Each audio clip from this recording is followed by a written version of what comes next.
बिहार में भाजपा गठबंधन की डबल सेंचुरी। महागठबंधन में आरजेडी हाफ से भी कम, वीआईपी साफ, वहीं जनसुराज का खाता तक नहीं खुला। महाराष्ट्र वाला पूरा पैटर्न दोहराया गया। बिहार चुनाव नतीजों पर संजय राउत का बड़ा बयान। बिहार में 10वीं बार नीतीश सरकार, एनडीए को 199, वहीं महागठबंधन को 38 सीटों पर बढ़त। पवन सिंह की पत्नी लगातार पीछे। बिहार इलेक्शन पर सपा प्रमुख अखिलेश यादव ने बिहार में वोट गिनती के बीच भाजपा पर निशाना साधा। अखिलेश यादव ने कहा कि बिहार में जो खेल एसआईआर ने किया है वह बंगाल में नहीं होगा। चुनावी साजिश का भांडाफोड़ हो चुका है।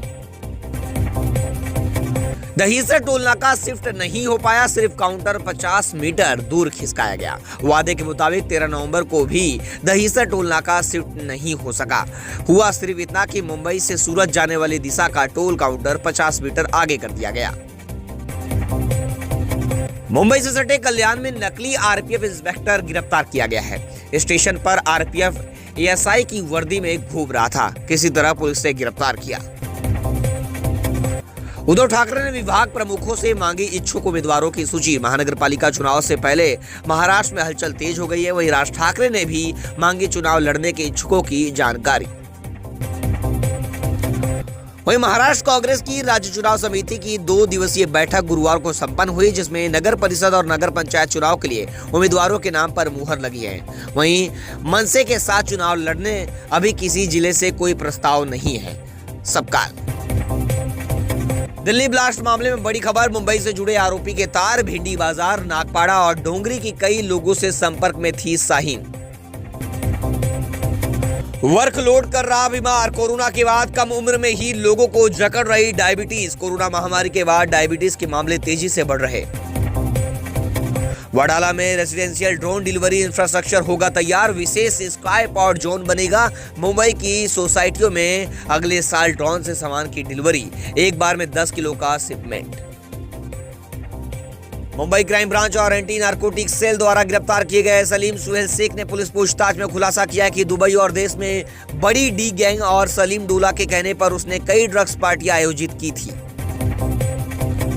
ड्रग्स पार्टियों में बॉलीवुड के कई मशहूर हस्तियां शामिल हुई थी। बड़ा खुलासा हुआ है। इसमें शेख ने जिन हस्तियों का नाम पुलिस के सामने उगले हैं उसमें अभिनेत्री श्रद्धा कपूर, उनके भाई सिद्धार्थ कपूर, राकांपा अजीत पवार के नेता जिशान सिद्दीकी, हसीना पा, डीजे ओरी उर्फ ओरहान और निर्देशक अब्बास मस्तान समेत अन्य हस्तियों का नाम शामिल है। पुणे बेंगलुरु नेशनल हाईवे पर हादसा, 20 घायल, एक गंभीर। नवले पुल पर नाची मौत, कंटेनर ने वाहनों को रौंदा, 8 जिंदा जले। परिजनों को 5-5 लाख रुपए की सहायता। पुणे बेंगलुरु नेशनल हाईवे पर नवले पुल के पास गुरुवार शाम हुए हादसे में ब्रेक फेल होने से अनियंत्रित हो हुआ था कंटेनर, 8 लोग जिंदा जले इस मामले में। मुंबई समेत 5 हवाई अड्डों को बम से उड़ाने की धमकी भरा आया ईमेल। दाऊद नाम के शख्स को खोजने में जुटी पुलिस। एल्फिस्टर रोड में निवासियों का विरोध, सिवरी वर्ली कॉरिडोर निर्माण से इमारतों में झंझनाहट और कंपन बढ़े। पुराने ढांचे की सुरक्षा पर उठी चिंता। मुंबई में अंधेरी घाटकों पर लिंक रोड चौड़ीकरण के लिए बीएमसी ने 24 ढांचे तोड़े। नए केबल स्टेट रेल ओवरब्रिज निर्माण हेतु 35 और संरचनाओं को हटाया। मुंबई में 19 वर्षीय छात्रा का अपहरण और यौन शोषण और जबरन सर्जरी, ट्रांसजेंडर गैंग पर गंभीर आरोप। मलाड छात्रा से ब्लैकमेल, जबरन जेंडर सर्जरी और उगाई, 4 आरोपी गिरफ्तार। हॉस्पिटल से धर्मेंद्र का वीडियो लीक करने वाला स्टाफ गिरफ्तार। भावुक नजर आया था परिवार। करण जौहर, मधुर भंडाकर भड़के 12 नवंबर को डिस्चार्ज हुए, घर में इलाज जारी। सेंसेक्स 300 अंक गिरकर 84,200 पर कारोबार कर रहा। निफ्टी भी 100 अंक लुढ़का। आईटी, मेटल और ऑटो शेयरों में आज गिरावट। सोना 2,641 रुपए बढ़कर 1,26,000 रुपए के पार पहुंचा। चांदी 6,025 रुपए महंगी हुई। इस साल सोना 50,000 और चांदी 78,000 महंगी हुई।